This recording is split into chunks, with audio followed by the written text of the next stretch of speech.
Yeah, good afternoon. Hi, good evening. I'd like the panelists, you can start your video. So we'll start the session. Dr. Sveta? Yes.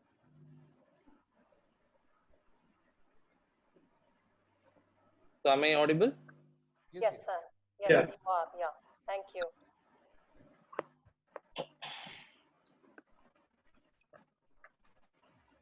Good evening and welcome to everyone. This is Kanahraj from Pathmaker 360. I'm representing Indian Hospital Administration and Management Facebook group to facilitate this NABH, this web talk on NABH versus JCI. Let me make the context of this session very clear. Quality is one of the most important requirement of every hospital. And in the post-COVID situation, we all know every hospital is facing a lot of challenges related to maintaining the quality and also improving the quality. So I'd like to compare this situation with a crisis that has happened many years before, that is during World War II. So during World War II, there were many countries were affected, and fortunately, quality revolution also took place only after World War II. And we could see a lot of countries like Japan was uplifted after World War II, even when they are actually affected very much during World War II. So we want some quality revolution to happen even now in this post-COVID situation. And this is one of the small initiative from our side to start this quality revolution. And this is going to be, the next 2 hours is going to be a mind-blowing session for the participants, because we have an esteemed, talented, expert panelist in this group, and we have a great list of hand-picked questions from representatives of hospitals across India. So it is going to be a very valuable session for every participant today. Now I'll take this opportunity to introduce our expert panel of our expert panelist. Let me start with Mr. Mahesh Sharma.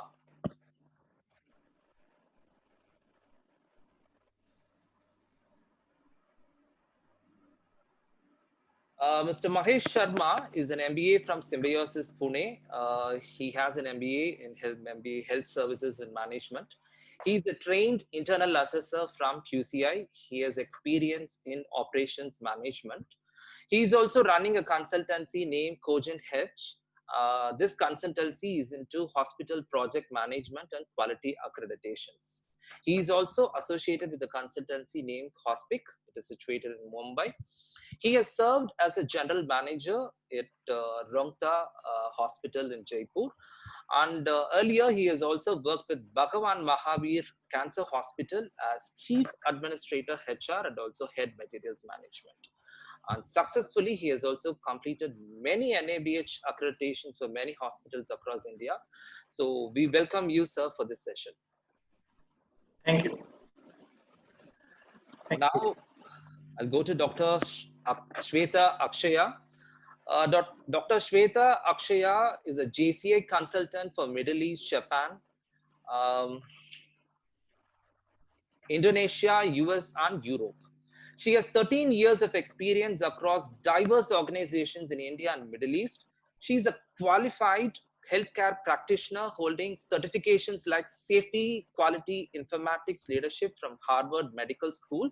She is also a Lean Six Sigma Master Black Belt and a certified Balance Scorecard trainer. She is a speaker at Build Healthcare Conference 2015, and she is also a distinguished holder of major publications. She has received awards Star of the Excellence Managing Directors Award for CCITP. Dr. Shweta, welcome to the session. Thank you. Thank you. Mr. Sauman Mukherjee. Mr. Sauman Mukherjee is a coordinator and assistant professor at Allied Health Sciences and Healthcare Management of ICFA University, Tripura. He's having some 12 years of academic experience along with 8 years of industry experience in industries like Apollo Healthcare, 3M India, Dentsply, etc. He has a good number of national and international research publications.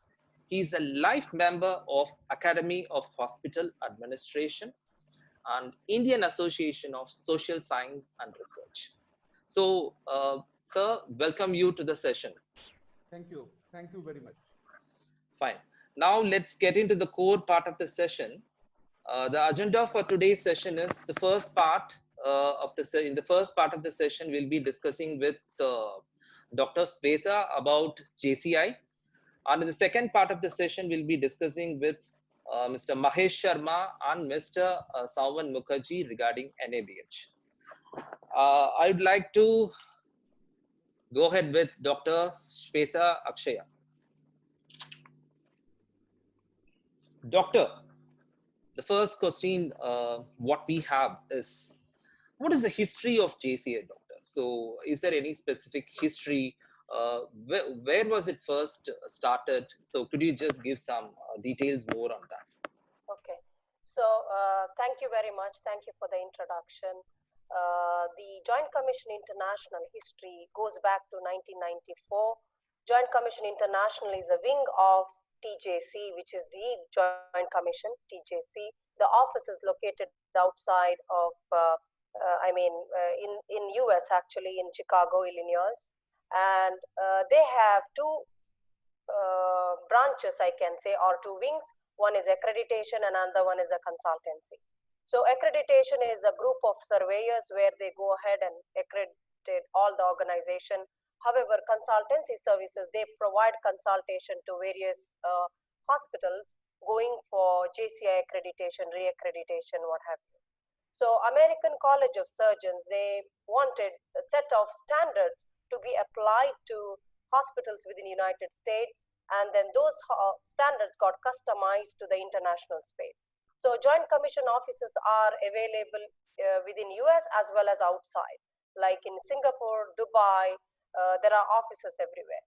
So with the Joint Commission International offices, there are regional consultants who work closely with the central office, which is the Chicago office, and we get assigned for some of the hospitals throughout the globe to help the organization with the JCI accreditation.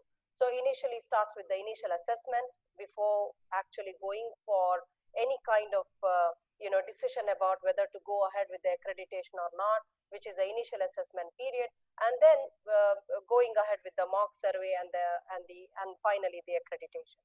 So this is briefly the history about Joint Commission International. Thank you, doctor.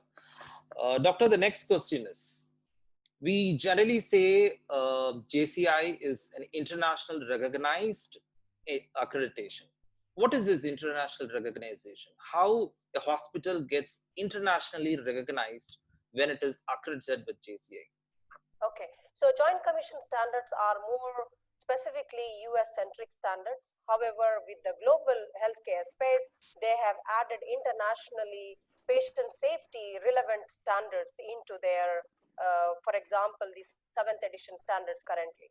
So this is one of the only one organization where many of their standards are endorsed by ISQA, which is the International Society for Quality and Accreditation.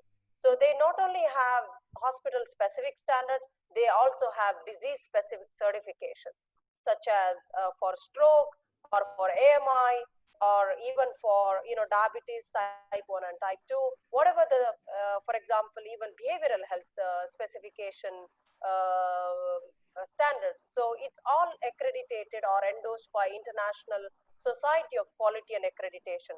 So that's why it has been internationally accepted.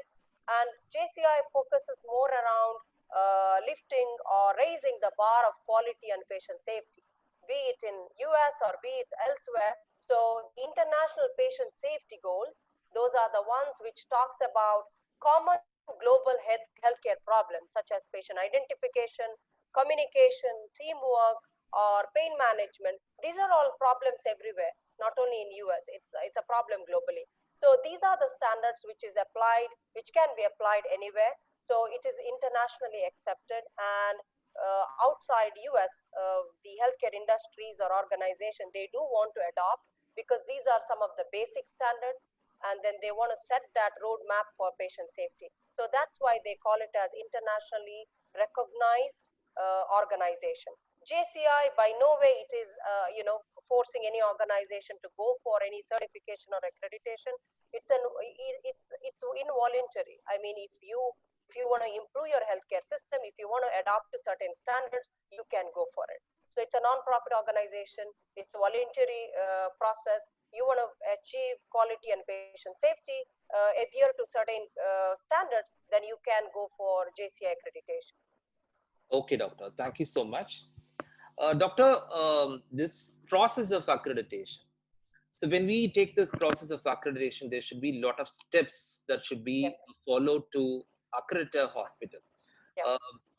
From my experience, a lot of hospitals pay a lot of attention to these steps, and they take a very long time. So could you just give a brief overview of what are the different steps that is actually followed to accredit a hospital?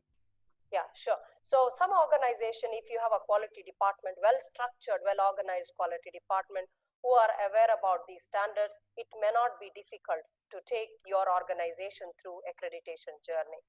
If not, it does take 1 to 2 years time, because initially you have to get the standards and you have to think about scope of service, what kind of certification that you may want to go for, or to begin with hospital accreditation for a general hospital, you have to get the standards. Currently it's the 7th edition, which is applicable from Jan 2021. So once you get that, you actually with the leadership create a team. It could be called as JCI chapter committees, or it could be called as JCI steering committee. You form a team where you initially do the initial assessment. So if you have a consultancy who knows well everything about it, you can go ahead with them, or you can actually adopt the service from Joint Commission. They come and help you with initial assessment. Initial assessment happens based on the scope of service of the organization. It could be 1 day up to 3 or 4, 5 days with the 3 consultants on ground. They will do the gap analysis. They apply the standards to your organization, for example, IPSC, COP, ACC, MMU, what have you, and then they tell you what are those areas or recommendations for you to improve on so that you can achieve the accreditation. So, and then you come up with the action plan and you assign these action plan among your hospital team with the timeline or the time frame. Once that is being done, the next step is to have a mock survey wherein you can invite JCI consultants, or you can invite the consultancy that you work with, or somebody who is knowledgeable about these standards. So they come and do a mock survey. It's exactly like the survey, the actual survey, where they come and again look at your qualification of your staff. They look at the clinical privileges of your physicians. They look at how the policy is being applied, though it is being documented. How is it being applied, which is walk the talk, and then they conduct traces. So this is part of the scope of the mock survey. Okay. So once a mock survey is over, then you have a timeline of deciding within 6 months or 3 months based on your readiness, continuous survey readiness, you can actually go for the accreditation. So you send out the survey form, you fill the e-applications, which is on the portal. Usually it is sent to your survey coordinator with CC to the CEO of the organization. Though they fill this e-application, they update the scope of service of the hospital. They mention how many number of beds that they have, or what kind of services that they are providing, and then the central office would actually communicate with you on when would they come and survey. Okay, it could be based on the scope or nature of the service or number of the organization, which could be corporate system or a single individual independent hospital. They might schedule 3 or 5 days of survey. So few organizations, they do take 1 year, 1.5 years. Some organizations take much more than that. It all depends upon your culture of your organization, and also depends upon leadership and strategic initiatives which is being embedded into various departments of the organization. And always one check that we really need to do is CSR, which is the continuous survey readiness, wherein we look at every chapter and say, yes, we are ready to go ahead. And then as you know, data is one of the prime requirement for accreditation. For an initial survey, you could be, it's 6 months of data. However, for a re-accreditation, it is 3 years of worth of data. So that should be made available, and based on which you can actually apply for the accreditation. Yeah. Thank you, Doctor. The next question, what is the validity period for this accreditation? And is there any specific procedures that need to follow for renewal? Should we go ahead all these steps again for renewal, or is it totally different? Once we get the accreditation, is going to be totally different. So what is the validity, and how does this renewal process happen? Okay, so accreditation process itself is a CQI, continuous quality improvement cycle. So once you're accredited, it is valid for 3 years. However, after 3 years or during that period, most of the organization, we see decline in the, motivation curve, where they relax, and then after 3 years, just nearing to the survey, again, they have that accreditation momentum built in, and they prepare for it. So it is worthwhile to have those quality initiatives, quality procedures and processes, checking of policy procedure implementation, clinical practice guidelines review, data from it, clinical outcomes, or having a failure mode effect analysis being conducted at least once in a year, performing a root cause analysis for any of the major sentinel event which has happened. So having this momentum every year makes you ready for the next survey. So the validity or the timeline is 3 years. However, once you get accredited, it's not that you go back and relax and then you again start the re-accreditation preparation near to the survey. So the validity is 3 years. However, it has to become a principle or day-to-day operations like any other activities within the healthcare system. Doctor, can the JCI come and check the hospitals even before the 3 years, and if they get any complaints related to the hospital? Is that also possible? No, it has not happened in the international space because unannounced surveys are not yet implemented in the international space. However, it does happen in United States. They have unannounced surveys.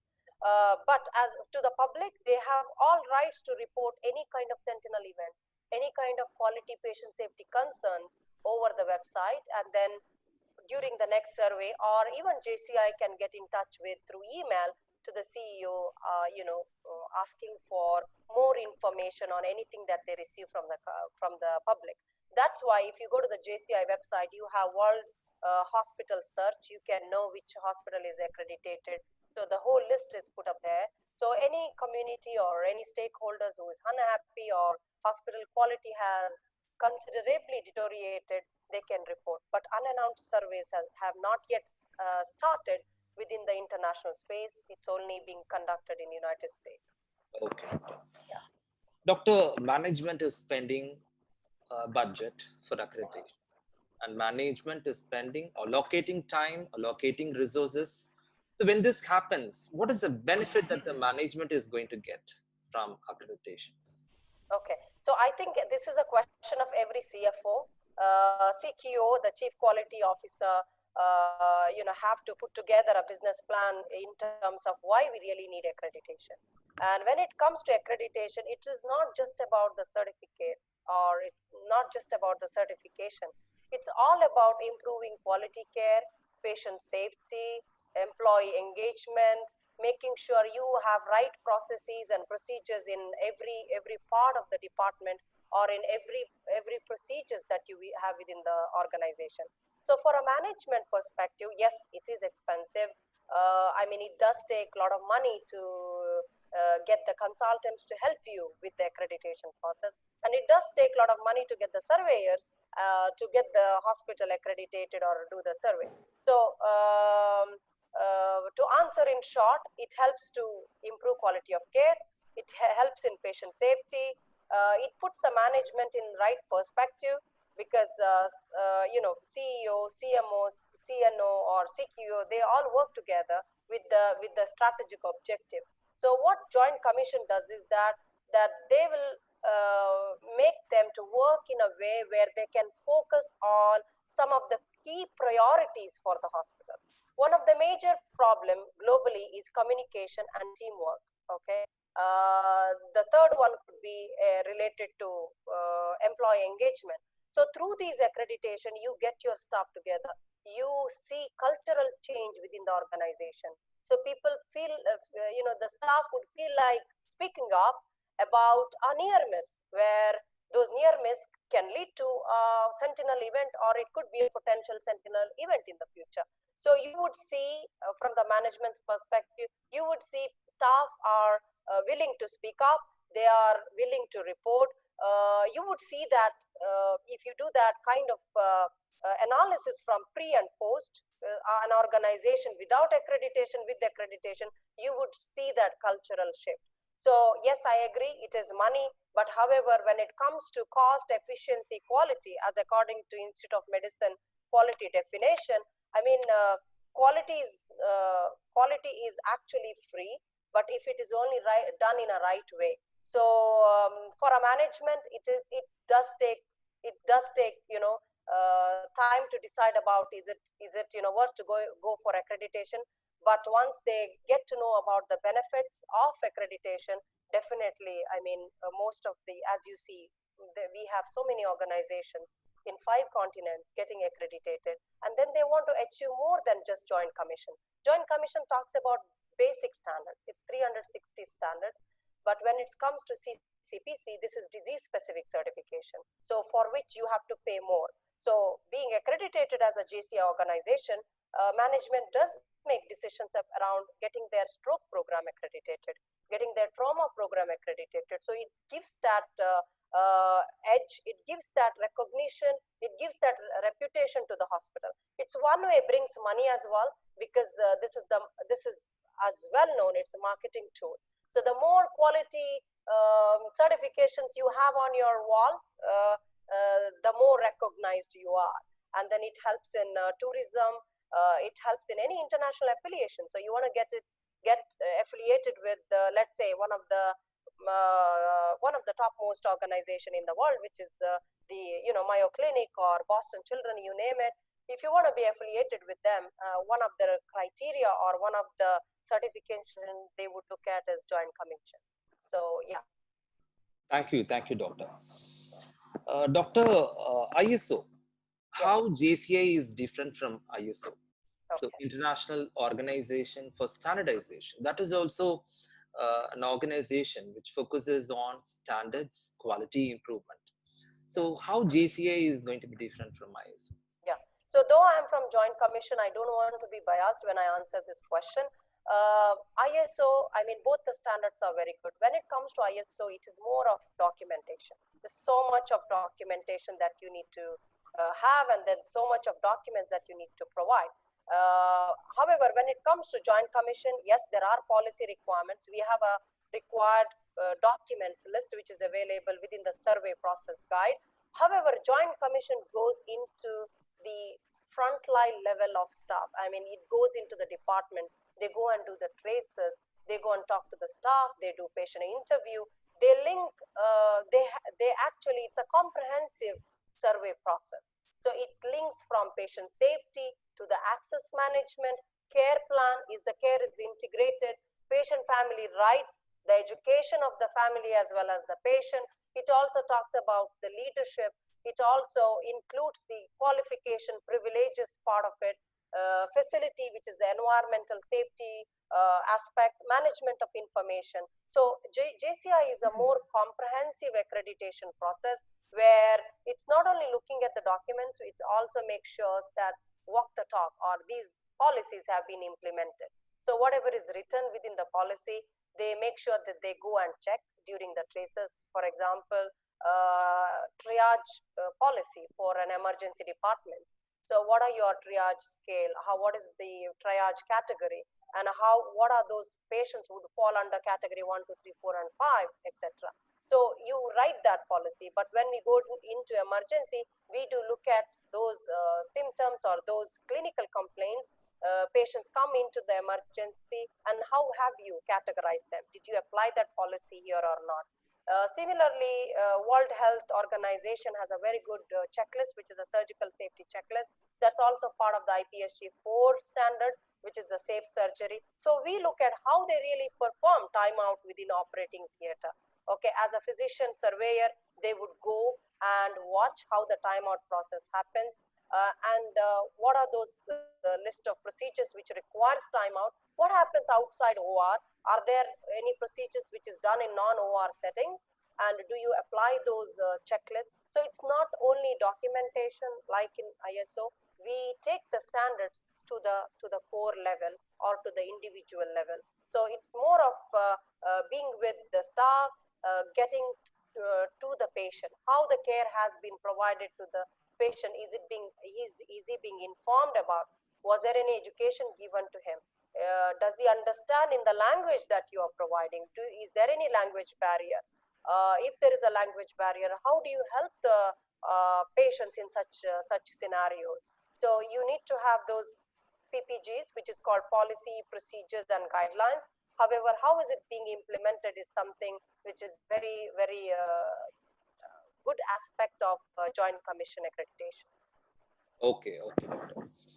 Doctor, is there any specific eligibility for hospitals to apply for JCI? Is there criteria? Yes. So you need to have n number of beds. You need to have certain number of patients. You also need to have certain departments such as clinical, diagnostic services, and then you have been in function for the, let's say, for example, as minimum as 4 months, and then you have 4 to 6 months of data for some of the core clinical measures, and you have an organizational chart or leadership within your organization where they are making decisions for the key functionality or key healthcare aspects. You have a hospital, leadership plus the departmental level leaders, and then you have patients coming in. You have specifically mentioned the access to care part of your hospital, which is the scope of service. You have defined them, and you have been in existence for the last 6 months.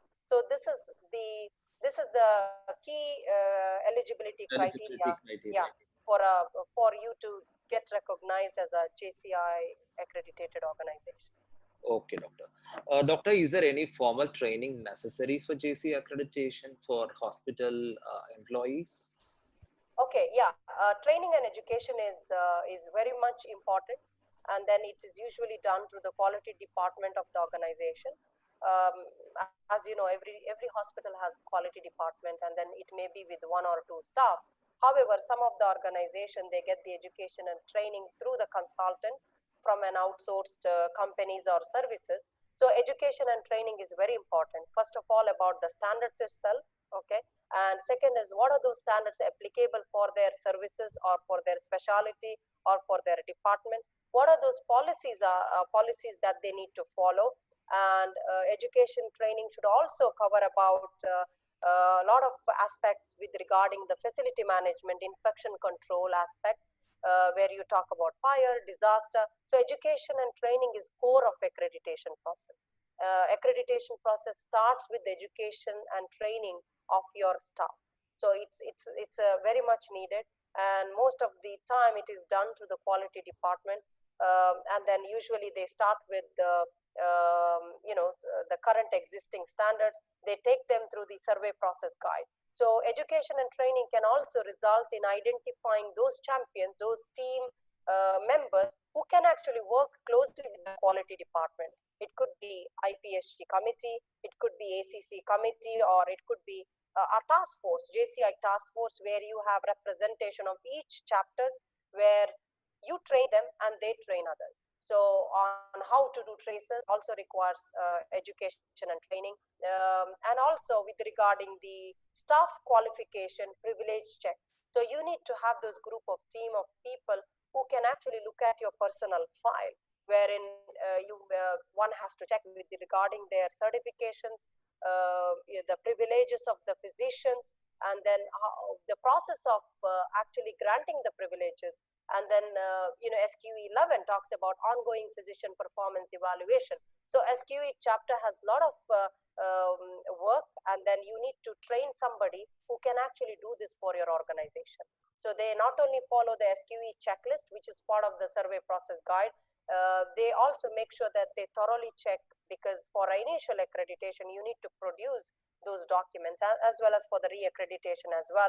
You need to want to have your staff's file, personal file up to date, and you also want to have those data which is available to show it to the surveyor, which is part of your ongoing physician performance evaluation. So that was just for SQE. Similarly, when it comes to PCI, infection control training, it's very, very important, and it has to be done more regularly because of the pandemic situation now. And then on an annual basis, you test those employees who have been going through these infection control trainings. Similarly, for fire safety, you have those results as an evidence. So education and training, some of the hospitals have got that department. It's not necessary that you need to have that department. If you have a process, if you have a team who can manage this, that will be very helpful for the accreditation and re-accreditation. Okay. What are the primary contact points at JCI to get accreditation for the hospital? Okay, so initially, I mean, you may have to get in touch with your country level joint commission specific offices. For example, like in Middle East, we have an office within Dubai Healthcare Authority.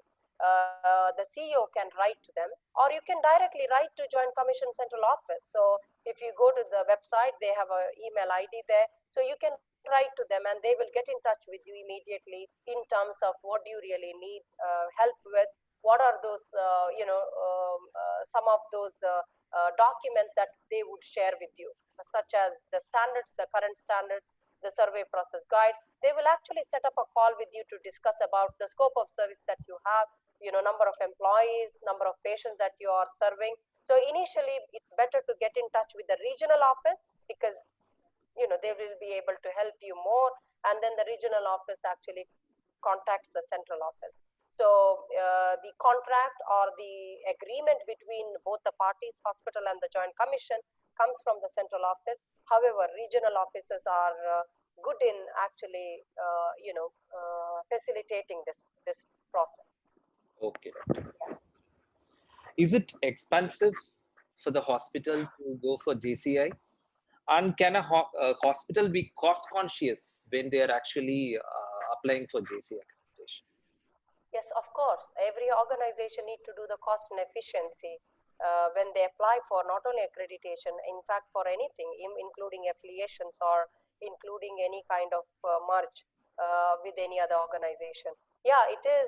I cannot say that it is expensive. It depends upon your budget, annual budget, and then is quality and patient safety, is it part of your budget of the organization? Do you really want quality care, patient safety, improve the teamwork, improve employee engagement, have effective communication, And do you really want to coordinate with the other hospitals who are JCI accredited? Do you want to be known one among the famous or reputed organization within your region? So I think we need to answer those questions before actually looking into the money part. Yes, definitely it is. I mean, for hospitals which is smaller scale in a rural organization or rural places, yes, definitely it may be expensive. But when we look at the cost versus the benefit aspect of it, I do think it's worth going for accreditation and reaccreditation process. Okay, doctor. And one more thing I want to mention. So due to the pandemic and unprecedented time and situation where JCI has come up with virtual surveys or hybrid surveys where you do not really have to pay for their travel, have them stay in a, five-star hotels or what have you. So those costs has reduced considerably. And then, you negotiate, organizations negotiate and then have one-to-one conversation with the survey coordinator, and then they will come up with a strategy to help the organization.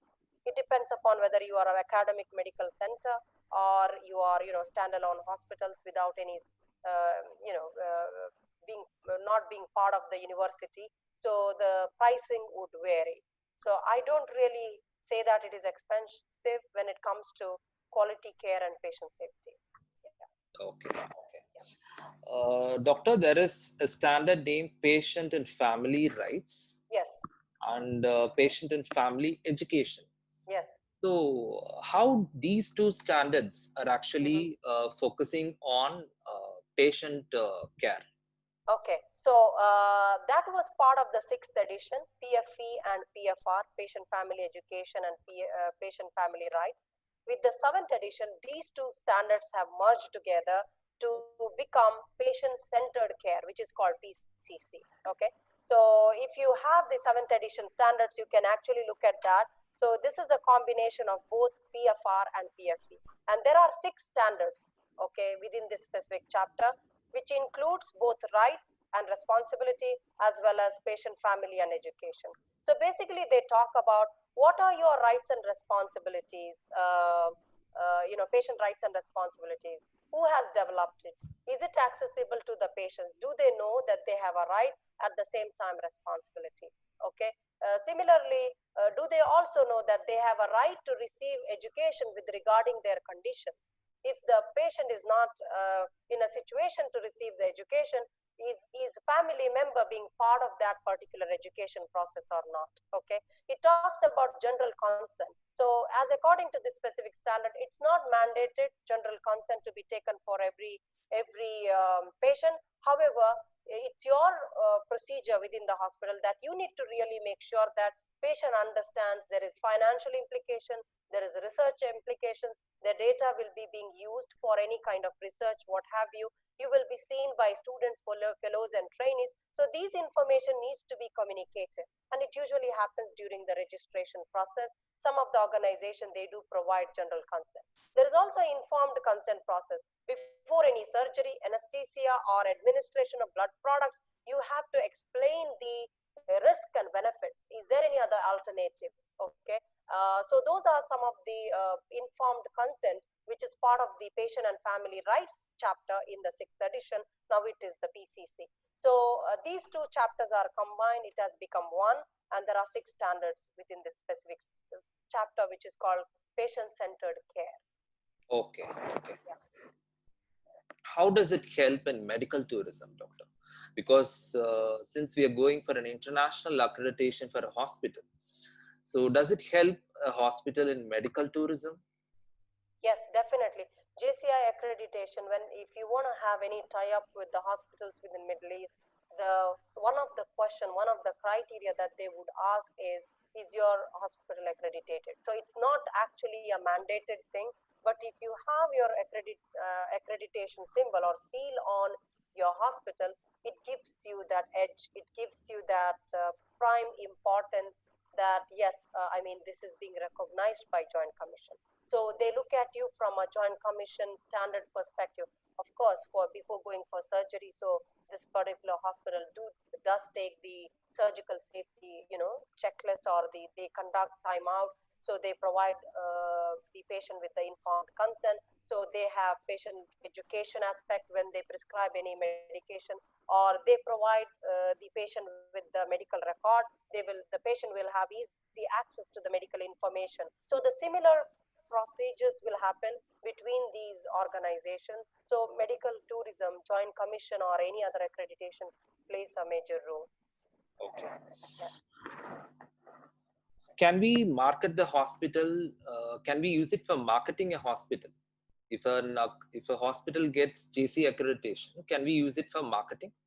Yes, definitely. I mean, most of the organizations, they use it as a marketing tool. The more accreditations that you have, certifications you have, the more recognized you are. So you have a heart failure program, and then you have a JCI, heart failure standards for which you are certified. Plus you have American Association, Heart Association, from where you can actually get your program certified. Plus, there are Canadian accreditations, there are Australian accreditation, there's ISO. So if you have those accreditation or certifications, it is important, but it depends upon what you really want. But having accreditation doesn't really make you number one, or it's not that you have quality practices or patient safety practices. It's not given, or it doesn't come by default. You need to have this as a patient safety principle every day. It has to become a phenomenon. It has to be seen as in your culture of your organization. Yes, definitely this can be used as a marketing tool. Okay. Yeah. Are infrastructure changes very much necessary during JCI accreditation? And in your experience, how infrastructure change is very essential in a hospital? So every hospital needs some kind of infrastructure changes, or what is the percentage of the hospitals where infrastructure change will be required? Okay. So JCI or any other accreditation wouldn't ask you to change your building. Okay. So one of the standards, which is the structural integrity of your buildings, whether your building is 40-year-old or whether your building is brand new, how are you providing care in that particular building? How are you making sure your patients, staff, family, visitors are safe within those buildings? So even WHO explains about structural integrity, where in case of natural calamities or disaster, how are you going to maintain that, building integrity? So there may be standards which is applicable for a newer building, which may not be applicable for the older building. So how do you make sure that you have those fire safety regulations implemented in those buildings, which are not really, like newer ones, which are older ones, but we really do not tell them, break down this wall or build another room, or have another new building because you're going for joint commission accreditation. No, that doesn't happen. It's all about what is your process around safety. What's your process around when there is a natural calamity or emergency or disaster? Can this building sustain? Can this building remain, or how are you going to shift those patients from those building to the other? But however, if your organization or a hospital is part of the other building, for example, supermarket or a mall, and you have a smaller setup like the daycare surgeries, in that case, we would ask the organization, do you have, building safety codes? Do you have those license or permits?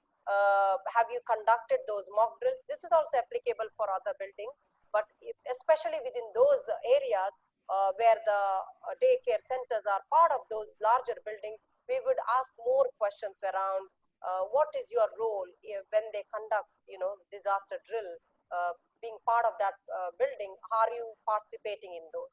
So these are some of the questions that we ask. From a structural integrity point of view, it's the hospital process, hospital policies around how they are going to provide the care, and what is that for example, some of the older buildings have got issues with their basement or even issues with their roof. So how have you prevented those issues? What are some of those measures you have taken so that safety is not compromised?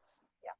Okay. So this is also addressed in the new 7th edition. It was part of FMS 4. Now it is part of FMS 11. and it's also part of the World Health Organization structural integrity standard, where they define about what do they mean by structural integrity of the buildings. Okay. Yeah.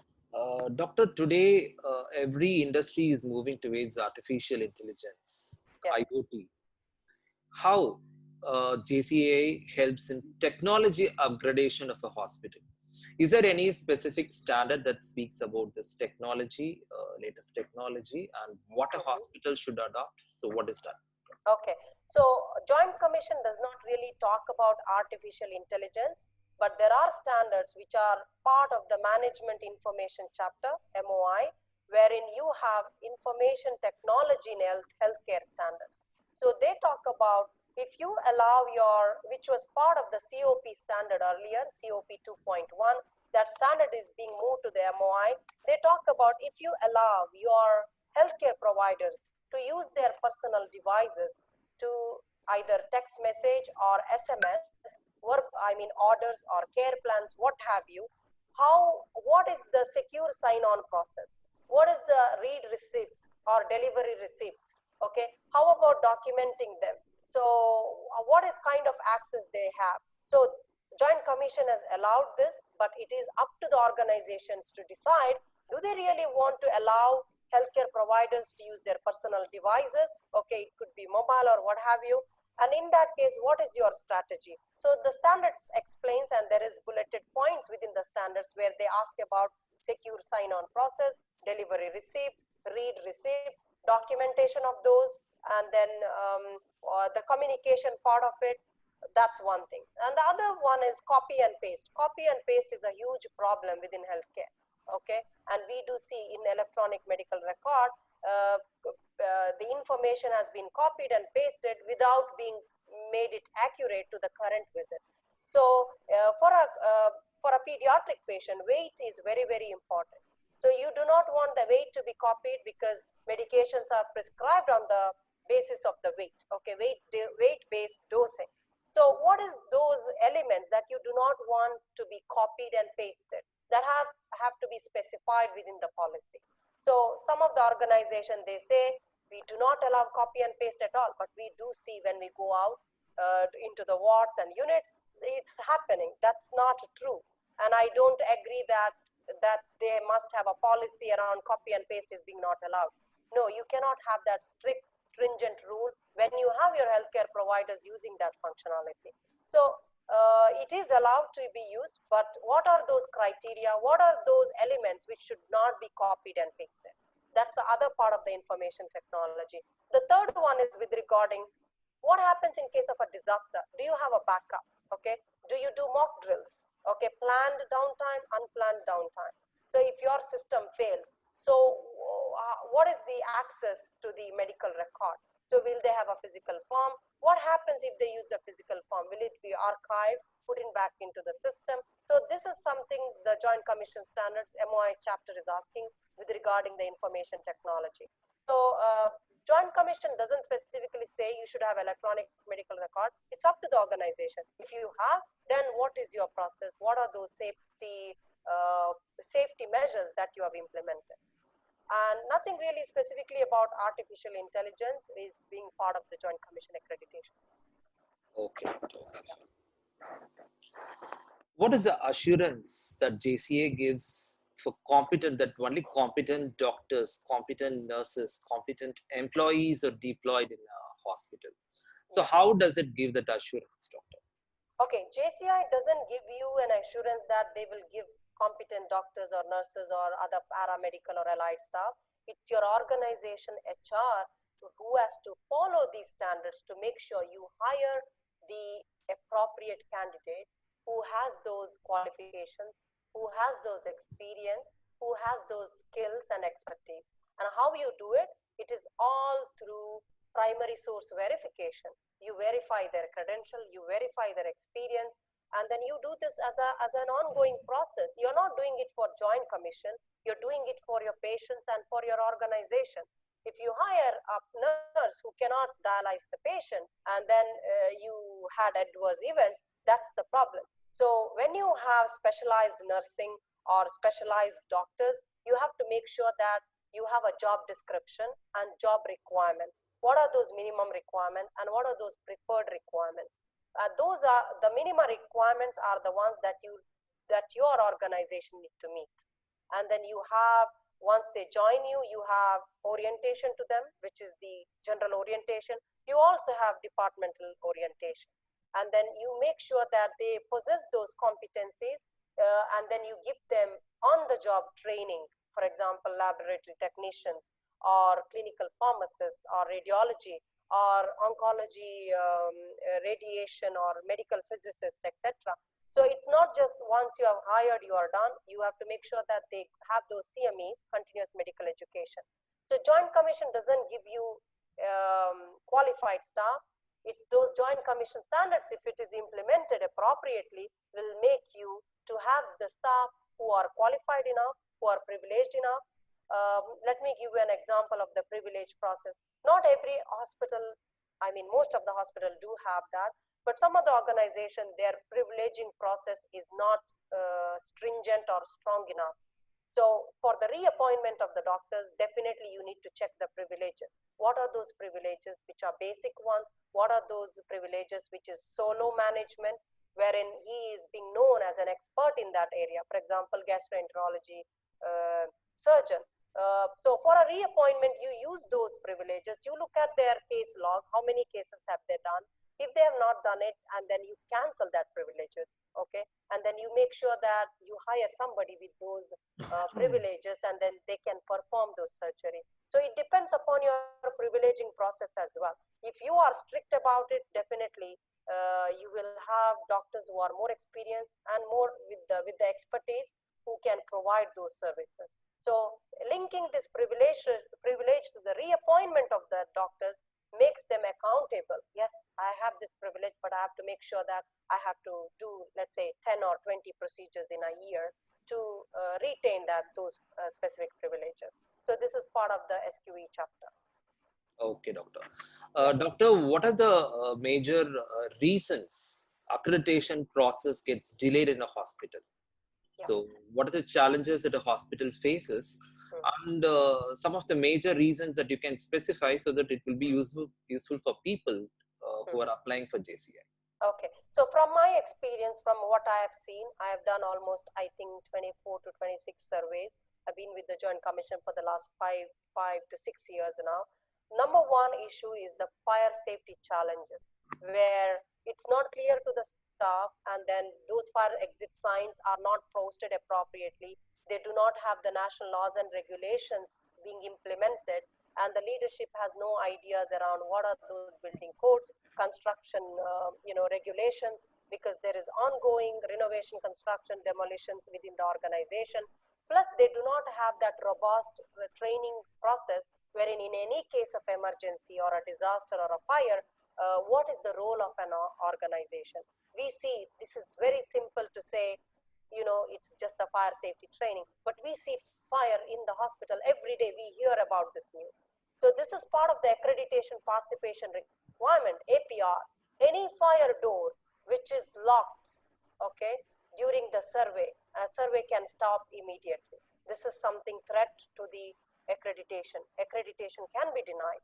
This is one of the main issue that we see. Fire safety not being actually implemented according to the national regulation as well as according to the Joint Commission. Joint Commission has very simple basic standards for fire safety. Nationally, they may be very stringent or more specific standards for fire safety regulations. So if the fire safety regulations are more stringent in their national laws and regulations, we go with their national laws and regulations. Okay, we go and check, do they have to have smoke detectors, sprinklers, do they have to have hydrants, fire extinguishers, what have you, and then number of drills that they have to do, and the trainings that they have to conduct. If it is more rigorous than the Joint Commission, we go with the national requirement. That's where most of the organization have a problem with. Second is leadership issues. So this is always the case. Every time we have leadership change. Between the accreditations from the first survey to the next survey, there would have been 5 to 6, 7 leadership changes. So the employees or the staff, they lose the track. They don't know where to go, what to do. whether we will be applying for reaccreditation or not. With the new leader, maybe his aims and objective could be different than the last leadership. So this is one of the big problem in healthcare organization. Leaders keep changing. The strategic plan as well. So we have strategic plan as according to the standard should be for 3 years. But every 3 years, we would have had 2 or 3 sets of strategic plan. So not being very specific about what is that we want to achieve as the strategic objective. So that's also one of the problem for, mainly problem with the accreditation. And the third important thing is about coordination, communication, integration between physician and nursing.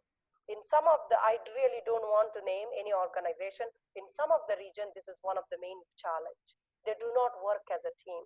So they do see as themselves as a power source where physicians feels they are the utmost important, or, they have those, thinking that they are important, and then they have their own medical staff offices where they really want to implement what they really have in their strategic objective, where it is not linked with the rest of the organization. So when you have these communication issues among the hospital staff, and then leadership is unable to control, then you lose track of who's going to do what. So these are some of the challenges we see with the accreditation. Okay, doctor. Thank you so much for giving more insights about JCI. Now let's go to NABH, and if there is any question and answers, there are few participants who have asked few questions. This is an announcement for the participants. If there are any questions, we'll be answering the questions at the end of the session. So you can just use the question and answer option for that. So now let's go to NABH. I would first start with Mr. Mahesh Sharma for details about NABH. Sir, could you just give some insights about the basic process that need to be followed for accreditation, NABH accreditation, sir? What are the basic steps that need to be followed in NABH? Yes, sir. As Madam explained, more or less the process is similar to the JCI. The first step is management has to decide whether it want to go ahead for accreditation. Management allows significant budget for this process. Then only the process starts. Then first step is appoint a proper person for the coordination for the accreditation process, and make the plan of action. Then designating the work to that particular person. Then firstly carry out the self-assessment based on the self-assessment tool. Find out the gaps. Then according to the NABH standards, fill up the gaps and be ready for the accreditation process. Then apply on the website. Firstly, the official system is the pre-accreditation. If the hospital wants direct final accreditation, then it can be achieved. Then the assessment, first assessment, final assessment is done by the team. And 2 cycles are allowed for compliances. First and second cycle for compliances, if any shortcomings are there, and then only the accreditation is given. Okay, sir. So what is the validity period? Because we heard regarding JCI, it is 3 years. So what is the validity period for NABH, sir? Earlier it was 3 years, but now it's made 4 years, sir. 4 years, at least to 4 years now. Well, I've just gone through the 5th edition, and the new notification from the NABH, but now it's for 4 years. And the surveillance audit, this was earlier at the term of 18 months, now it is 23 or 24 months. The surveillance visit. Yeah. Okay, so is it the renewal process is the same as we did before for accreditation, or is it much simpler? No, now the standards and objective elements are now again little changed. Now again the sectors are again in the as per NABS 10 sectors. Then the standards are now 100 and the objective elements are 651. The 651 objective elements are now bifurcated in category wise. 102 objective elements are core objective elements that are to be audited in all assessments. Okay, all these inspections. 459, these are committed objective elements that are to be evaluated in final assessment. 60 are achievement. 60 are achievement objective elements. Those are particularly at the time of surveillance and the renewal. At this surveillance.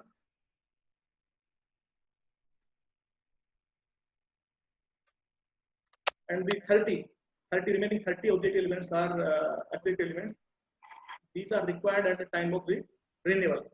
Okay, sir. Okay. So only for the renewal, these elements are necessary. No. 30 are necessary, but 102 in all assessments it is required. Okay, sir. Okay, fine. So, is it becoming mandatory in our country that every hospital has to go for NABH? So, what is this? At present,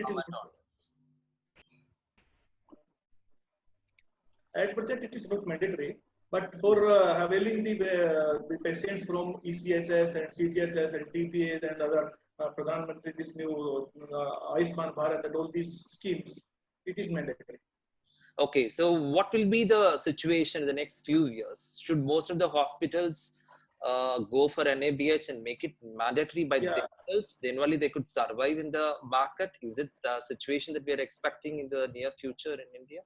Probably it will be not be made mandatory. But if any hospital is not accredited, it will be difficult to sustain because the competition will be within the accredited only, and other players will be exposed. Okay, sir. So, what are the management benefits? So, the same what I have asked for JCI. Yeah. How the management get benefited, how the employees get benefited, and how the patients are getting benefited. So, as a common man, I would also like to ask this question because is there any difference the NABH accreditation is going to really bring for patients, management, and employees? What are those benefits, sir? One is for the this management. Management is able to stimulate the continuous quality improvement, and whatever management want to implement in the want the outcome from the institute or the hospital, it can be properly visible to the management. Another is management can demonstrate the quality and improvement and quality treatment to the stakeholders, and it can be spread the confidence within the society that the particular hospital is accredited. That's why it is better in quality and patient care, everything, and treatment. And there will be opportunity to improve the further improvement in the process and quality. And also there is a business opportunity improvement in the business.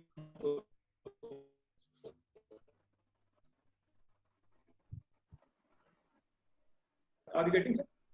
Yeah, yes, sir. Yes. Yeah. So, this FMS, Facility Management and Safety. So, what are the aspects this particular standard focuses, sir? Could you give some insight? FMS, Facility Management and Safety. Yes. Tell me, sir. FMS, sir. Could you give some insights about FMS? Because infrastructure and other changes, what needs to be done related to safety, facility management. So can you give more insights on facility management and safety, sir? Yeah, actually NABS doesn't say anything for making a particular infrastructural change or anything. The law of the land is to be followed. Accordingly, the things are to be at the place.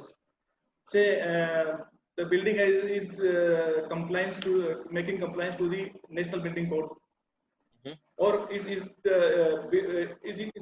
complying according to the fire norms, and is proper access is there? Any other say licenses, fire licenses, lift licenses, other required licenses are granted by the authorities, because the authorities are granting licenses only after the assuring the compliances only.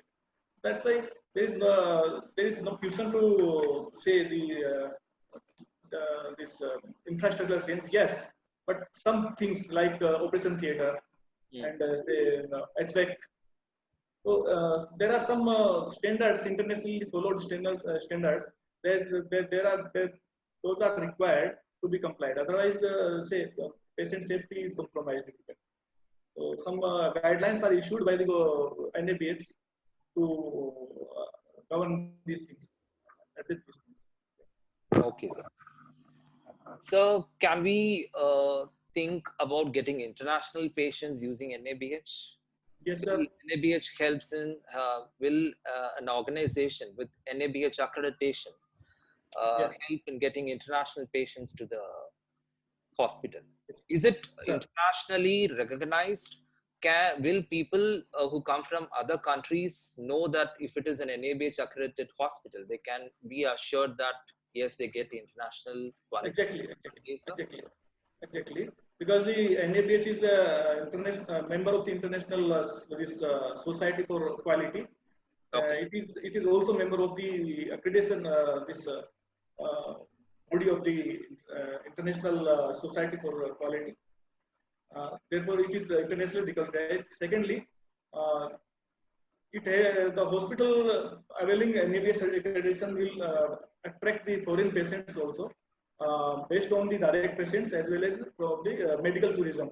Because the medical tourism again is a good thing in India because of the quality of the treatment and pricing benefits. So, patients from the other countries, say mostly from the Gulf and these Malaysia, these Gulf countries, patient comes in India, but that those governments and the patient want to assure that the things, the particular hospital is good or what. They want to know about the hospital. If there is a accreditation from the NABH, because the largest accreditation body hospitals are largest accredited hospitals in India are from NABH only. So the patient can make sure that the hospital is accredited, facilities and quality of care and treatment is okay. Okay. So when we are discussing about JCA, we had certain eligibility criteria for hospitals. Is there any such eligibility criteria for hospitals in NABH also?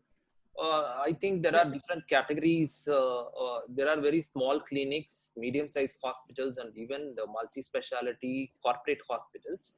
So the same standards apply to all the hospitals, or is there any eligibility criteria, sir? Only this type of hospital could apply for NABH. Actually, 50 bed, minimum 50 bed and 50 bed, as they can avail the small healthcare organization certification. Actually, this NABH runs so many these accreditation programs. I do have a list for that: hospital and small healthcare organizations, blood banks, medical imaging services, dental facilities, allopathic clinics and Ayush clinics, primary health centers, PSC and CSCs, eye care organizations. These are the various accreditation programs run by NABH in India. NABH standards. There are some for blood banks, little less compliances are required, and SHOs less compliances required. Yeah. So the standards are different for these different categories. Most of the standards are similar. Okay. Most of the standards are similar. Okay, sir. For hospitals. Certainly for blood bank and Ayush, which is different. Okay. And what is it cost effective to go for NABH for medium-sized hospitals, or is it very expensive where they had to spend a lot? Because in current situation, we are speaking about quality, and there are a lot of hospitals who are even surviving to go to the next level in tier 2 and tier 3 cities. So how this is going to be useful for them, because is it really expensive or it is going to give them some long-term results? I think it's not expensive.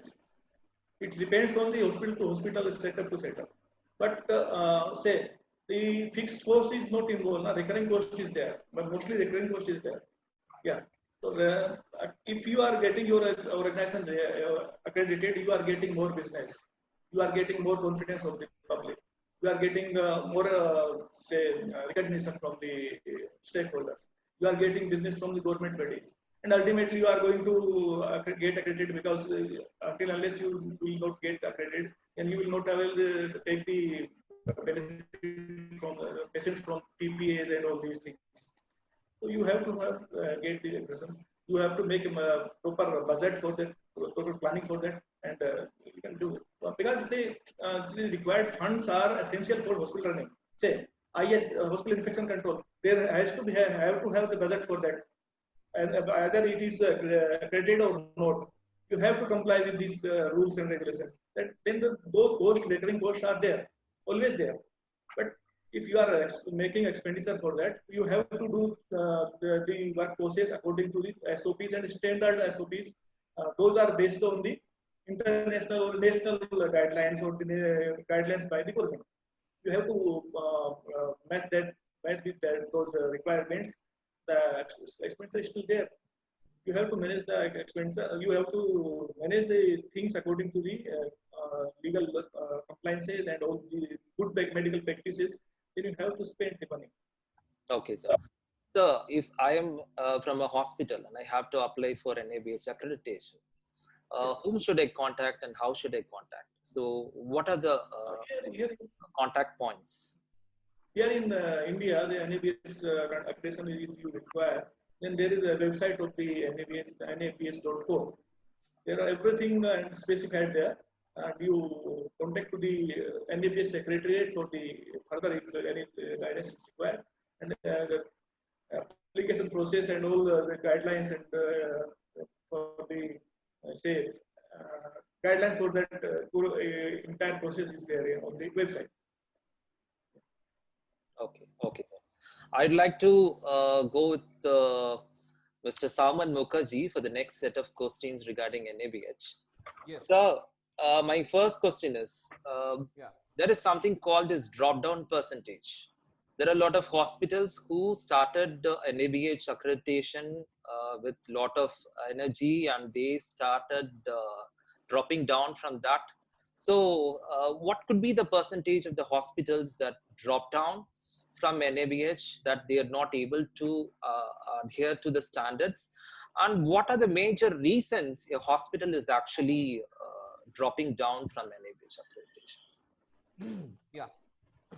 Actually, what the madam has said in that time of JCI accreditation process also, this is the common problem in healthcare industry, that they started for the accreditation, maybe it is a small hospital, maybe it is a big hospital, but they have the big focus that we are getting the NABH. That means it is absolutely all right. We are getting the more amount of patient is like that. But as it is an accreditation process, as the sir say that it is a continuous process, so every standard has to be maintained. So in throughout the India right now, I think 350, more than 350 hospital has already enrolled in NABH section, and against of that, due to this leadership and due to this managerial capabilities of all those things, the NABH, the hospital getting dropped down from the NABH process, and finally after the 4 years they are not able to continue with this NABH standard and all those things. Okay, so it is mostly because of the management policy. Yes, of course, their policy and their objective of the focus, that why actually in my knowledge and as per my vision, we are talking more on NABH, we are talking more on standardization of the healthcare system. In last few months back, I was in Delhi and I was talking with the chairman of NABH, that sir, if I staying in Northeast and if I ask a small poor people that if you want to go to the gold, that what will be your standard, then that people can say that yes, gold is hallmark and I will purchase the gold if it is a hallmark and all those things. But in India, how many patient knows that what is the value of JCI and what is the value of NABH? Because I am an academician, I am working in a university, but I don't know that how many students also understand that what is NAC and what is accreditation system. So before we are talking mandatory for NABH and JCI and all those things, awareness must be required, because ultimately the patient is the end customer and he has to be getting benefit. Okay, sir. So, can we use NABH as a marketing tool for a hospital? Because Of course, is can be used as a marketing tool, because it give you the continuous quality improvement process. And when nowadays in the healthcare 4.0, we are landing on the healthcare 4.0, and after this pandemic situation also, now we are very cautious that my patient should not be get infected or something like that. If I go to public system hospital, then there is a something problem, my patient got infection and coronavirus and something like that. But if the hospital is NABH standard, then I can marketize my product in something like that way, that we are cautious for your patient safety, we are cautious for the we have infection control team like that. So it can be used as a good marketing tool for in future after this pandemic situation also. okay, sir, fine. So, what is the perception of people, patients, before and after accreditation? So, before accreditation, what is the perception that they have about this? And after accreditation, if they are just getting into a hospital, is that perception of the patients changing, or is it the same? No, I can say as per my life experience, I am staying in the northeastern city state where one big corporate hospital is there. The name of the hospital is ILS, and this ILS hospital Agartala is more than 300 bedded hospital. But I was attached with that hospital since when it was starting from its inception. But people used to go because there is a no option and no other way to go to that hospital. And last few months back, this hospital got the NABH accreditation because of the pressure of the Ayushman Bharat and all those system of the government. Now I don't think so that patient does not have any perception. Like me, the person people who are more educated, they know that this is a NABH accredited hospital. I am the central government employee. I go to the NABH accredited hospital, so I will get the benefit of my bills and all those things. But after that, there is a negative impact also I am seeing in this not this type of after this accreditation. They say, yeah, you are having the NABH, so you are getting your bill more and you are charging me more like that. This is in general, patient as a layman, they doesn't know what is accreditation. In our state, lot of Bangladesh people are coming and they also getting benefit. Yes, of course, they also getting benefit. Previously, I have seen that before the accreditation, the number of Bangladesh people is now day by day, it is increasing. So definitely it has some effect. Definitely it has some effect. Okay, sir. So, technology, coming to the technology, the same question what I asked for JCA. How is technology upgradation addressed in NABH? Because I think most of the equipments that we are using in other industries are moving towards artificial intelligence and something called Internet of Technologies. Yes. So, how healthcare should also move towards such kind of changes in the near future? And quality accreditations, is it actually helping such technology upgradation Yes. that is happening? Is it helping for that also, sir? Of course. Because now 15th August, we have seen that our Honorable Prime Minister has announced that Digital Health India. So if I say on that healthcare and IT is now all along synonymous, because if I am working in university and I am heading of one course, this is Bachelor in Health Information Management. It is a very new course for the northeastern state. So I used to give lecture on that of course it is a automation and of course is a information technology is now fully involved in the healthcare sector. Now I am thinking that telemedicine is very much legal to every part of the country, which was not there before this pandemic. So that means it's sure that this scarcity of the health infrastructure will try to minimize by this type of information technology. So obviously in NABH standard also it will do some help after this information technology We are can expecting use. a lot of changes in NABH also in the near future. Yes. Because considering the current market trend and the change in the environment. Yes, of course. Thank you, sir. How competent individuals? We need competent doctors, competent employees, and competent nurses to be deployed in the hospital. So NABH, how does it assure that there are competent people in a hospital? So because patients are coming to hospitals for these, when a hospital is getting accredited, when they come to the hospitals, will they be given an assurance that everyone who is working with them is going to be a qualified professional? Yes, of course, it is a standard, but it is on paper that NABH is asking for this type of competency and this thing, that thing. It's there. As sir is also a consultant, sir knows and madam knows she is working on JCI. It is on paper. It is on paper. But if you think for present scenario of Indian healthcare system, if I go for in hospital as a consultant and I will ask some senior doctors that yes, you have to get the training, then this doctor will say to me, no, I know everything, I know better the system rather than you, because you are not a clinical person. So clinical audit system should start in India, which will be give benefit to the patient. And this is my personal view, because otherwise what I am thinking that the security system which is present, the security man who is present in the hospital, he should be NSDC qualified. The GDS staff, he should be skill qualified. In future, it is going like that. But if my hospital, if the patient is facing problem due to the negligence of the doctor, then who is there or what are the systems are there who will judge that yes, this is the problem and this is the actual problem? There is no such a clinical audit what in England and other third world country it is there.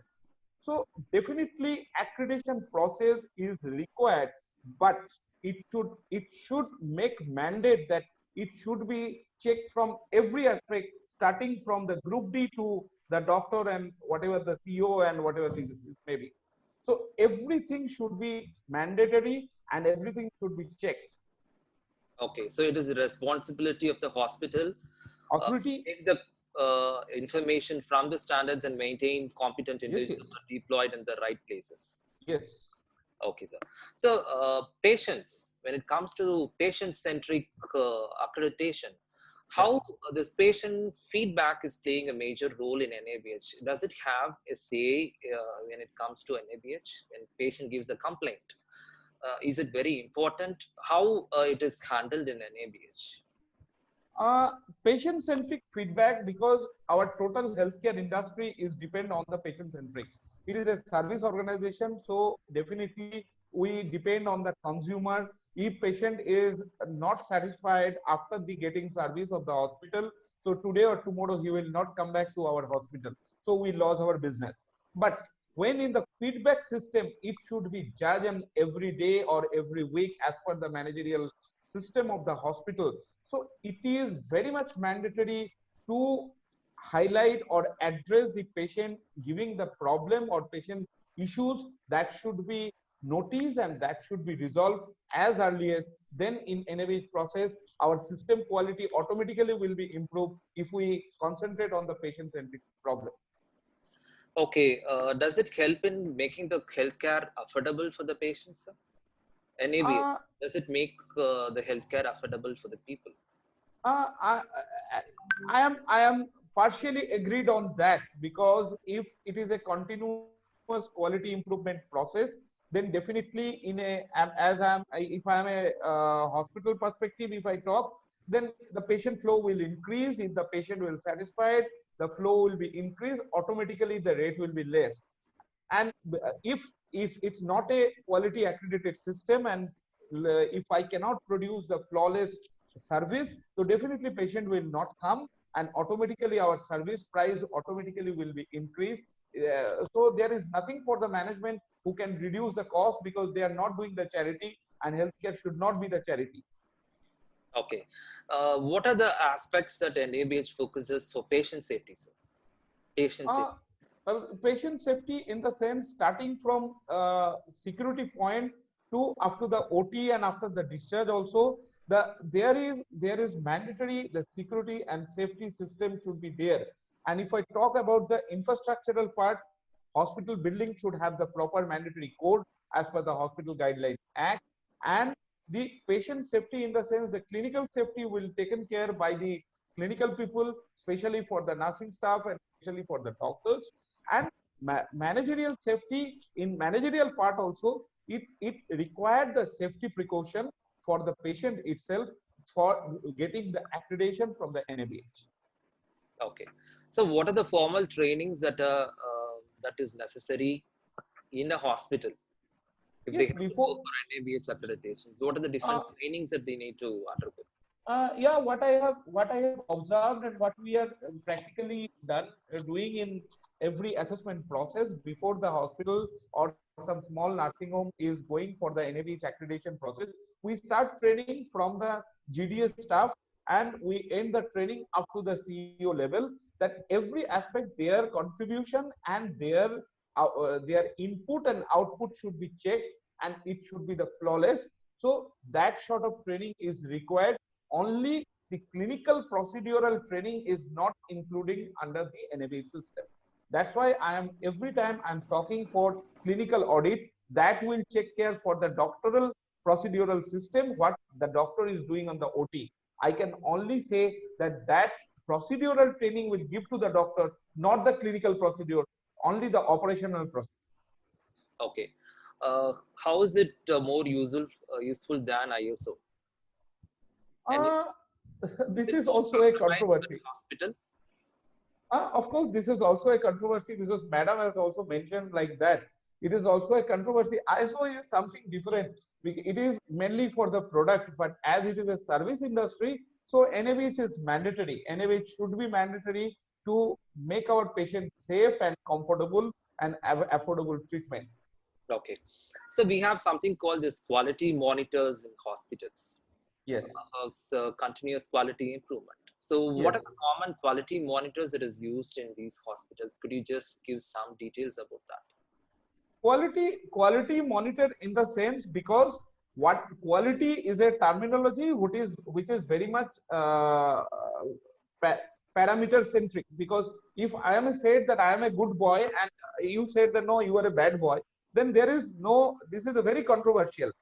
I am in the hospital, I am satisfied, yes, I am getting the treatment, and somebody whose patient got died, he said, no, this hospital is very bad.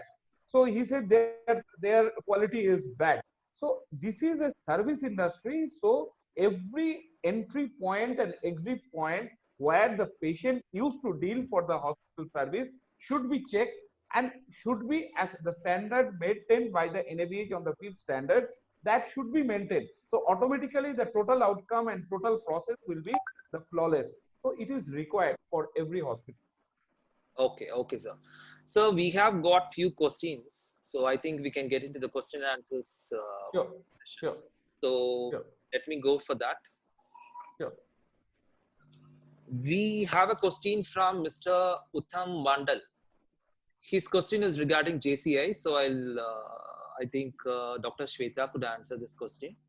If my hospital is JCI accredited, then if any sentinel event happens, then is it necessary to inform JCI?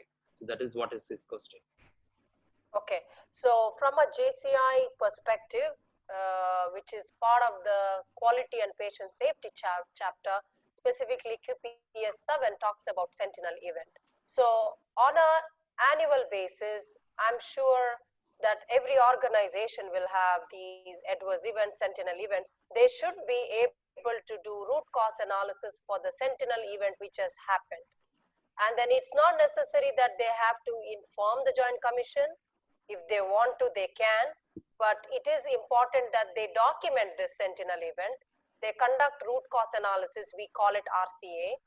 As soon as the sentinel event has happened, within 24 hours, there is a preliminary report, and CEO, the sentinel event group, has been notified about it. There is a root cause analysis which is performed, and then the report is ready within 45 days. And whenever the organization is due for accreditation, let's say after 1 year or 2 years for the re-accreditation, during the QPS chapter review or leadership for quality and patient safety session, they will definitely ask a question. Did you have any sentinel event in the past?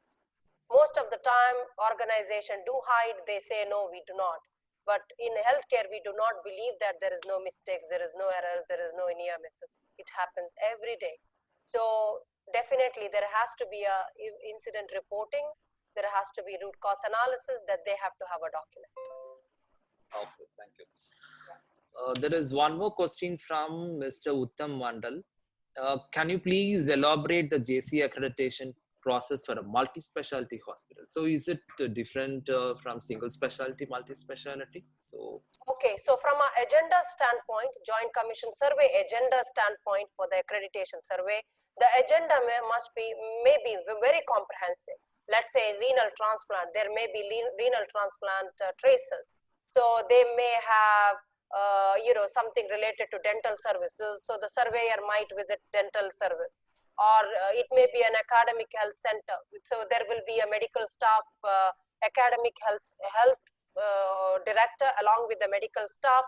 There will be a session where they talk about their university, how the students, fellows, trainees, etc. they move across the hospital. How are they being supervised or privileged? So when it comes to survey, yes, the agenda will be very specific.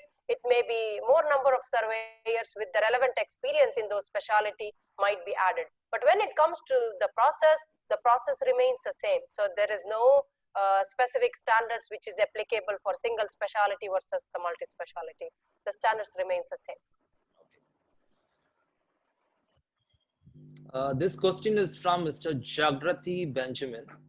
His question is that training being conducted by JCA for people for awareness and for acquiring certificate as an internal auditor? Yeah, so when it comes to the internal auditor or being trained as a JCI consultant or a surveyor, there is no specific training the Joint Commission has. However, they have training such as they conduct international practicums. So they come and conduct these international practicums in a country for 5 days. It usually happens in Dubai. It does happen in India, I think, and also Singapore and other places, where they talk about accreditation, whole procedure, processes. They explain how to conduct tracers. So the quality managers or the quality team or anybody appointed from the hospital can learn how the accreditation happens. There is also accreditation update, which is done on a 3-year basis, wherein whenever there is a new standards, they update about what is new, what's changed, what are the summary of the changes, what they have to do for these new standards. For example, in current 7th edition, as part of the care of patient chapter, there is new standards about how do you manage people with self-harm, how do you manage clinical alarms within the hospital. So those are some of the things which gets educated or trained during these international accreditation updates, accreditation updates. And there are quality and patient safety training which Joint Commission is providing. It is in coordination with some of the universities within the regional space, like in Middle East with the MBRU, which is the Mohammed bin Rashid University. They're conducting something called QPS training, where people can make use of it, where it is more focused around quality and patient safety chapter. Okay, doctor. Yeah. I think what trainings are available for a quality manager? I think that question also answers yes. Same answer for the question also. Yeah. From Dr. Shirish, how to become JCA surveyor and consultants? So that is what the question. Yeah, it's a very important question that he has asked. So what you need to do is first be part of the quality and patient safety department.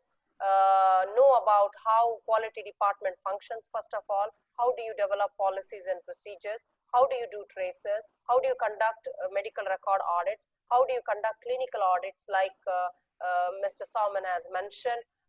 What are those different clinical audits that can be performed? How do you check these personal file? How do you use the SQE checklist? So you have to be thorough in accreditation. You have to do this, not only learning by the book, you have to be the participant. You have to make sure that you are part of those tracers, and then you have to gain that experience. So once you do this accreditation for multiple hospitals, you gain that experience, and then you can apply for this on the JCI website, where they have options for nursing consultant, physician consultant, administrator consultant, similarly for surveyors for similar situations. And there are consultant surveyors from India as well. We have consultants who are based in India, surveyors as well. So once you have that thorough knowledge and experience, and you are a healthcare professional, healthcare leader, definitely you can apply for it.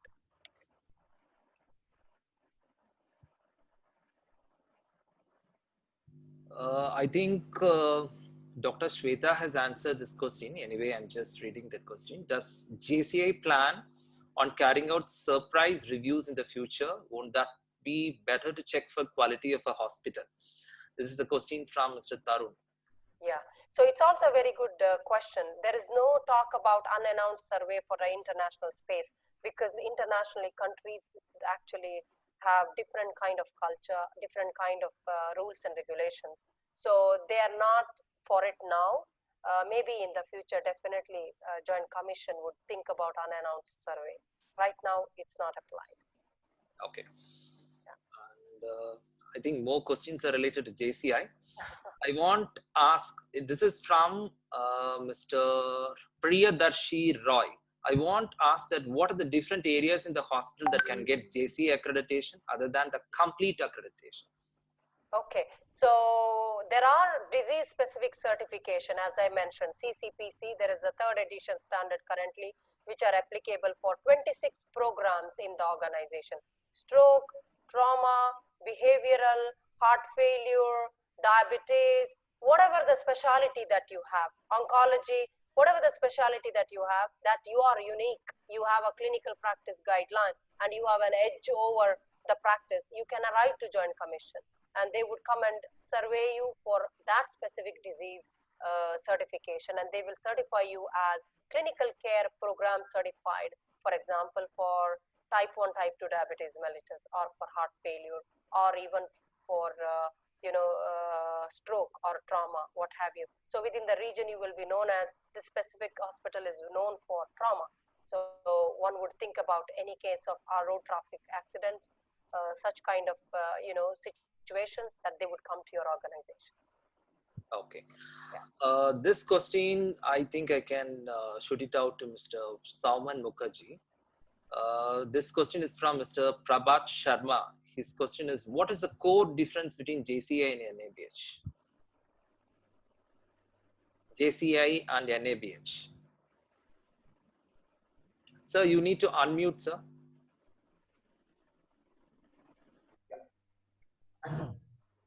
NABH is name itself mentioned that NABH is National Accreditation Board for Hospital, and JCI is Joint Commission for International Standardization. So NABH does not taking care for any other aspects of the healthcare industry. Especially, it will take care for the hospital, but JCI is taking care for any aspect of the healthcare industry. So there is a all systems are almost same. This is a procedural system, and they are doing only the procedural audits and all those things. But if we can compare that, I feel that JCI is more high rather than NABH, because process system is more high rather than NABH. Is more tough. Okay, sir. There is a question from Mr. Sai Kiran Bandari. How to become an NABH consultant in India? So that is what his question. How to become an NABH consultant? The same system. What the madam has said, that firstly you have to be the healthcare consultant first, and you have to be the part of the healthcare system, and you know that what is the process applying in different multi-specialty and super specialty, and especially for the small group of hospitals, and you should be part of this, and then you be the assessor first of the NABH. Your question is that how you become the assessor. So there is an exam that NABH is taking in every year. So you should take part. Without the part in the healthcare system, you cannot pass on this particular exam. So you apply in through their website, so you can be the assessor of the NABH. Okay. The next question is from Mr. Bishmi Oshin. Online training course for JCI. So his question is, will it be helpful to take an online course for JCI? Yeah, online course or online training, be it JCI or Institute of Healthcare Improvement, IHI specifically has got such a quality, abundant quality resources. IHI Open School, which is actually linked with the Joint Commission trainings as well. So it's very important that you take that training. It's like, you know, putting your time, energy and money into right place if you want to become a consultant or a surveyor. I would strongly encourage for the students or for people who aspire to become a surveyor or a consultant to take these examinations, especially certified professional in healthcare quality courses such as certified professional patient safety as well. So these are some of the courses which they can actually pursue, and they will be certified as well. And then there are a lot of webinars these days because of this situation. You know, like us, there are so many webinars, and there are so many situations where they can actually learn. So be part of it and learn about the standard, know the standards very well. When it comes to the numbering as well, what is IPSG1, what is IPSG4, what is GLD1, what does ASQ 11 talks about. So you need to know the standard. You need to have that experience. First of all, working in the hospital. Second, training and education. And the third comes by reading. Thank you, doctor. So we have come to the end of the session because we don't have any more questions. Fine. So I would like to take this opportunity to thank Dr. Shweta, Mr. Mahesh Sharma, and Mr. Sauman Mukherjee for giving your time for such a wonderful web talk. We planned it as a web talk because people could understand better when it comes to certain presentations. That is the usual thing that is generally happening in most of the places. So it was really a mind-blowing session, and a lot of participants have asked a few questions, and it's very useful for everyone. So I would like you to give some ending comments so that we could complete our session. So Mr. Sauman Mukherjee, I would like to you to say some ending comments from your side. It is a fantastic experience, and since from the month of March, and as I'm an academician, so I am attending a lot of lectures and I'm giving the lectures. So it is very regular for me to give the online classes. This is very, very much essential because quality is nowadays will be the burning topics in the healthcare industry. And people should know that what is JCI and accreditation and what is NABH accreditation. So this type of seminar or web talk is very much mandatory rather than giving the presentation system and all those things. This live talk and live chat is very effective for the participants who can understand and who can give the live question. So I thank for your or for the organizer to give me this type of opportunity, and hope in future also I will take part of this type of program. Thank you. Thank you very much. Thank you so much, sir. Mr. Mahesh Sharma, could you just give your ending comments? Yeah, thank you, dear. Thank you, sir. Mr. Kanagraj. Thank you. Thank you, madam, for the wonderful knowledge you shared with us. And thank you, Mr. Mukherjee. Thank you, sir. Being part of this. Thank you. Yeah. Thank you so much, sir. Thank you. Dr. Shweta, your ending comments. Sure. So thank you, Mr. Kanagraj, for this opportunity. I learned a lot about NABH accreditation from Mr. Sauman and Mr. Mahesh. This is my privilege to meet both of you today through this web talk. Thank you. And yes, thank you. And especially for the attendees and the students, I would say, I mean, this is the right time. 2020, I don't think we have to think 2020 is not good. It's actually good. Information technology has come in. So Yes. healthcare information technology is growing exponentially. So Yes. quality, patient safety, information technology in healthcare. So there is a lot out there for us to do. And then, it depends upon what is your interest, what is that you want to do. Make use of it, read, being part of this momentum and build yourself. Know about the standards. If you really want to be a, accredited regulator, know those Yes. standards, being part of it, help your organization. It's not always the money, it's that experience gives you the edge. Yes. So whether it is in India or elsewhere, I would say that, you have to dirty your hand to get into where you really want to be tomorrow. So Yes. make use of it, make use of the time as well. Thank you so much. Thank you, Doctor.